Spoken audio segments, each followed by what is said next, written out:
دورہ ترجمہ قرآن میں شرکت سے علم کی پیاس تو ایک حد تک بجھتی ہوئی محسوس ہوئی ہے، تاہم بجھنی تو نہیں چاہیے، پیاس تو برقرار رہنی چاہیے۔ تاہم الا بذکر اللہ تطمئن القلوب کے حوالے سے روح سنے اور روح سنائے والی بات تو بہت آگے کی ہے، اس کی ابتدائی کیفیت محسوس نہیں ہوئی۔ کیا ہمارے قلوب اتنے سخت ہو گئے ہیں؟ اگر جواب اس بات میں ہے تو اس کی وجہ بیان فرمائے، نوازش ہوگی۔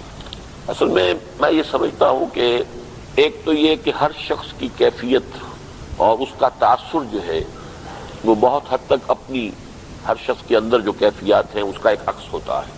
سب کی کیفیت شاید ایسی نہ ہو، لیکن یہ کہ بارہ جس نے بھی یہ محسوس کیا ہے، اب اس کے حوالے سے میں بات عرض کروں گا۔ اس میں بھی ہو سکتا ہے کہ فی الواقع ایسا ہو، اور یہ بھی ہو سکتا ہے کہ یہ صرف اپنے احساس کی شدت ہو جو مبارک ہے، جس کی مثال یہ ہے حضرت ابوبکر کے عہد خلافت میں کچھ لوگ باہر سے آئے اور انہیں قرآن سنایا گیا تو ان کی آنکھوں سے آنسو جاری ہو گئے، بالکل وہی بات کہ جو اس سے پہلے ہوا تھا، وَإِذَا سَمِعُوا مَا أُنزِلَ إِلَى الرَّسُولِ تَرَىٰ أَعْيُنَهُمْ تَفِيضُ مِنَ الدَّمْعِ مِمَّا عَرَفُوا مِنَ الْحَقِّ۔ حضرت ابوبکر کی زبان سے ایک الفاظ نکلا، جملہ نکلا، ہَٰكَذَا كُنَّا حَتَّىٰ قَسَتِ الْقُلُوبُ۔ یہی ہمارا حال ہوتا تھا قرآن کو سنتے ہوئے، یہاں تک کہ ہمارے دل سخت ہو گئے۔ یعنی اب قرآن کو سنتے ہوئے ہماری آنکھوں سے آنسو نہیں نکلتے۔ حضرت ابوبکر کا یہ فرمانا کہ ہمارے دل سخت ہو گئے، اب یہ کیا کہا جائے گا؟ یہ احساس کی شدت ہے۔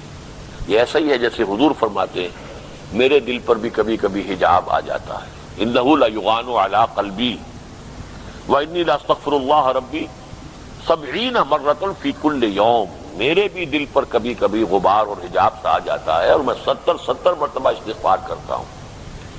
اب حضور کی وہ حجاب کی کیفیت بھی ہماری حضوری کی کیفیت سے لاکھ گنا زیادہ جو ہے وہ زیادہ حضوری والی ہوگی، لیکن یہ کہ ہر ایک کا اپنا ایک مقام ہے، اس کے حوالے سے انہوں نے اسے حجاب تعبیر کیا۔ اگر وہاں سے 1 انچ نیچے ہو گئے تو بھی حجاب ہو گیا۔ اسی طریقے سے اگر کسی کو یہ احساس ہوتا ہے تو احساس اپنی جگہ مبارک ہے، اور اس میں یہ بھی ہے کہ میں اپنے طرف اس بات کو منسوب کرنے کے لیے تیار ہوں۔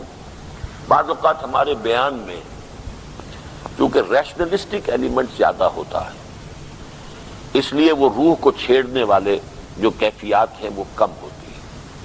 میں اپنے بیان میں اس کو تسلیم کرنے کے لیے تیار ہوں، لیکن چونکہ قرآن مجید میں بھی چونکہ اکثر و بیشتر چیزیں وہی ہیں کہ جو اس دور کے جو لوگ تھے ان کے ساتھ حد و قضا ہو رہی ہے، ان کے ساتھ گفتگو ہو رہی ہے، اور شرک اور اس کے معاملات ہیں، اس میں یہ ہے کہ واقعتاً اس کی وہ کیفیت جو ہر وقت انسان کے اوپر رہنا وہ ممکن نہیں ہے کہ اس طرح کی کیفیت طاری ہو۔